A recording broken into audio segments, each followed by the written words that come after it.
খা তাড়াতাড়ি খা, আমার বাড়ি বোনে কাজ নেই, তাড়াতাড়ি খা। সে বাড়ি না গেলে সে রান্না না করলে হ্যাঁ সে আবার শুরু হয়ে যাবেন বাসায়। তাড়াতাড়ি খা, তাড়াতাড়ি খা, তাড়াতাড়ি খা।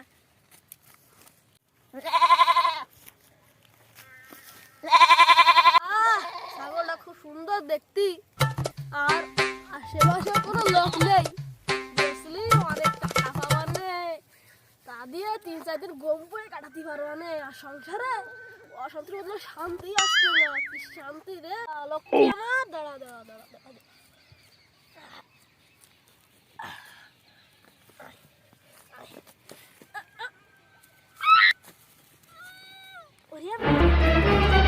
Oh no! আয় আয় আয়। যাই যাই, তাতে সন্ধে হয়ে যাচ্ছে, তাতে ছাগলটা বেচতেই নিয়ে আসি। বাড়ি আবার অনেক সংসারে অনেক কাজ আছে। হ্যাঁ, আমার ছাগলটা কোনে গেল রে? আমার ছাগলটা অনেক শখের, আর আমার বাপের বাড়িতে দিয়েছে। আমার মা অনেক যত্ন করে, আমি অনেক যত্ন করি। কে বলে আমি ছাগলটা বেঁধে দিয়ে গেলাম। আরে আমার ছাগল কি বলে বেঁধে রেখে গেছি, কে নিয়ে গেছি। এখন তো আর সালিশ বিচার করতে কেউ আমাদের কাছে আসে না, এ কাজ মনে হয় ছেড়ে দিতে হবে, কি বলিস? ঠিক বলেছেন মোড়ল সাহেব। মোড়ল সাহেব বাড়ি আছেন নাকি? হ্যাঁ আছে, আবার এখন কেনা জ্বালাতে আসলো? আমরা এসেছি। কি হয়েছে? বলিব দুঃখের কথা, ওই যে কানু মদখর আমার ছাগলটা চুরি করে নিয়ে গেছে, তাই আমি এসেছিলাম মোড়ল সাহেবের কাছে। এসো আমার সাথে দেখা লাগাই দিই। সাহেব, ললিতার মা আপনার কাছে বিচার চাইতে এসেছে। এই কার কি হয়েছে বলো?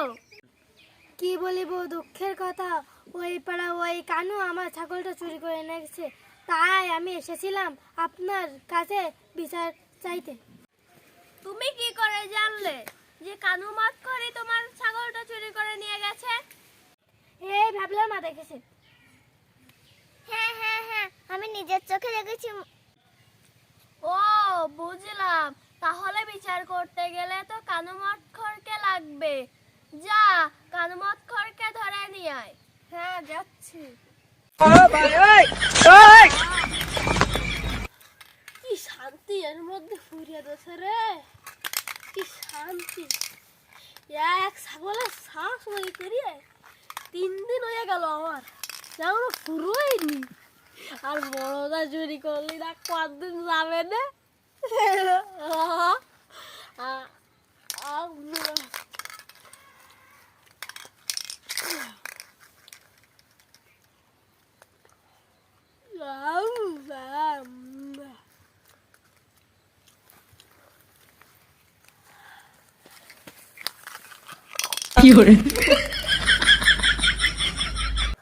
তোরে সারা জায়গা খুঁজে আসলাম, পালাম না, তুই কলা গাছের এনে বসে রয়েছিস।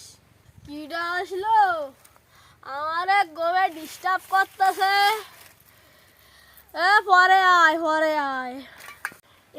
আমি মোড়ল তোরে ধরে না যাতি কয়েছে কেন?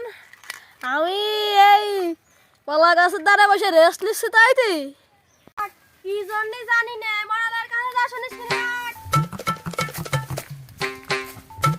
সাহেব, আমার অপরাধটা কি? Oh no! তুই সেই কানু, তুই নাকি ললিতার মার ছাগল চুরি করেছিস? আমার নামে মিথ্যা অপবাদ দিল কে? আমি কোনো ললিতার মাকেও চিনি না, কোনো ছাগলকেও তো চিনি না। তুই চুরি করেছিস তা ব্যাবলাইয়ের মা দেখেছে। কি হলো ব্যাবলাইয়ের মা, বলো না কেন? এই তো সেই কানু, একেই দেখেছিলাম ছাগল চুরি করতে। ব্যাবলাইয়ের মা বলল, এখন তুই স্বীকার কর যে তুই চুরি করেছিস, না হলে কিন্তু তোকে উত্তম মধ্যম দেওয়া হবে। মাতবার সাহেব, কারো কমেন না তো, আমি আপনারাই কই, একটু আস্তে আস্তে কই, যাতে কেউ শুনতে না পায়। আমি না ছাগলটা বেশি 3 দিন খেয়ে ফেলেছি। একটা ছাগল 3 দিনে খাই ফেলেছিস? না না না, ছাগল খাইনি, ছাগল খাইনি, মদ খাইছি, মদ। যেহেতু তুই ছাগলটা বিক্রি করে মদ খেয়ে ফেলেছিস, সেহেতু তুই ললিতের মাকে ছাগলের টাকাটা দিয়ে দে, তাহলেই তোর মঙ্গল। কয় টাকা? 10,130 টাকা। 10,130 টাকা? আমি আমার দাদুর দাদুর দাদুর দাদুর জন্য এত টাকা কোনদিন দেয়নি। Oh no no no no!